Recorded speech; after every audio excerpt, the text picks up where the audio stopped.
Bien, entonces ahí tenemos dos parámetros y tenemos un tercer parámetro desarrollado por nosotros que le llamamos el enfoque holístico integrativo, que habla de las dimensiones de la alimentación. La alimentación no es nada más un tema de la comida, de los nutrientes, los carbohidratos y proteínas. La alimentación tiene que ser vista en todas sus dimensiones, en aspectos culturales, un aspecto ambiental, en su aspecto emocional inclusive y espiritual.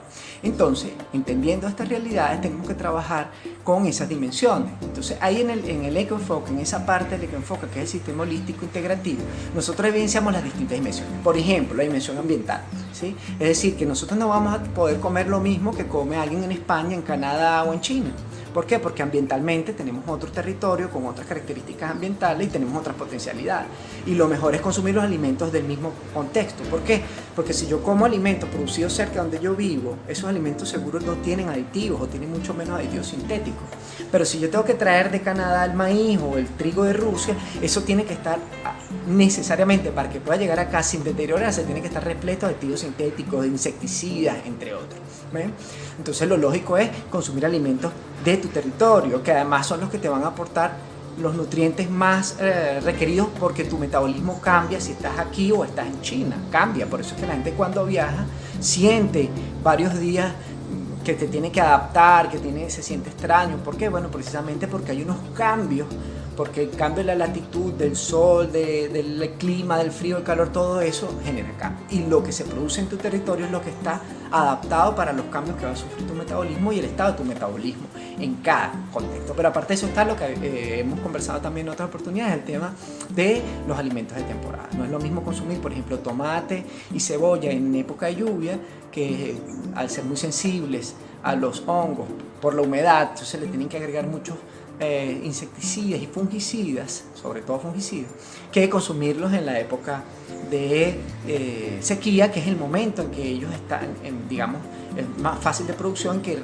requiere menos aditivos sintéticos. Eso a su vez está relacionado a otra dimensión, que es la dimensión económica. Yo te puedo decir que el merey es muy bueno, que el merey es tropical, es de nuestro ambiente, pero económicamente el merey no ha sido desarrollado en una industria nacional importante, se pierde de hecho en las zonas ricas de merey, y cuando tú vas a tratar de adquirir merey en una ciudad como Caracas, pues es muy caro, ¿no?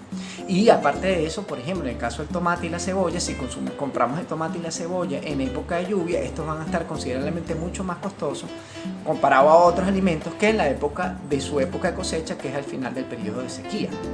Entonces tenemos que consumir alimentos de temporada.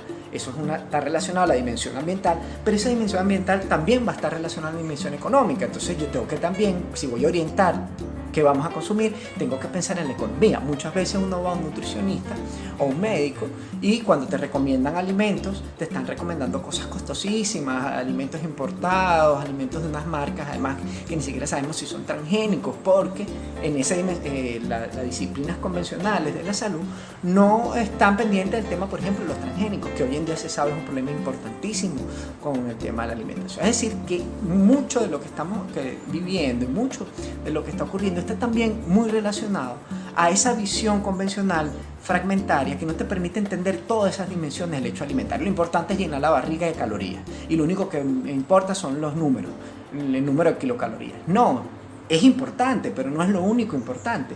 Si son alimentos de temporada, si la persona y la familia y la comunidad puede accederla, pero además en la economía no es nada más comprarla, la puede producir.